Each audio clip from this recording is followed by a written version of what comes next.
In a time of some judgment, calamity, or pressing affliction, the heart is then taken up with thoughts and contrivances of flying from the present troubles, fears, and dangers. This, as a convinced person concludes, is to be done only by relinquishment of sin, which gains peace with God. It is the anger of God in every affliction that galls a convinced person.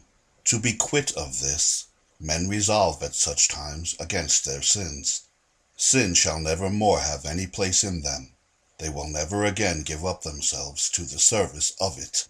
Accordingly, sin is quiet, stirs not, seems to be mortified. Not, indeed, that it has received any one wound, but merely because the soul has possessed its faculties, whereby it should exert itself with thoughts inconsistent with the motions thereof, which, when they are laid aside, sin returns again to its former life and vigor. So they are a full instance and description of this frame of spirit whereof I speak.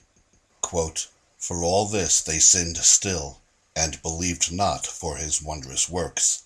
Therefore their days did he consume in vanity, and their years in trouble.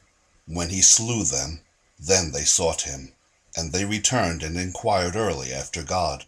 And they remembered that God was their rock, and the high God their Redeemer. Nevertheless they did flatter him with their mouth, and they lied unto him with their tongues. For their heart was not right with him, neither were they steadfast in his covenant." Unquote. Psalm 78, 32-37. I no way doubt but that when they sought, and returned, and inquired early after God, they did it with full purpose of heart, as to the relinquishment of their sins. It is expressed in the word returned. To turn or return to the Lord is by a relinquishment of sin. This they did early, with earnestness and diligence, but yet their sin was unmortified for all this. And this is the state of many humiliations in the days of affliction. And a great deceit in the hearts of believers themselves lies oftentimes herein.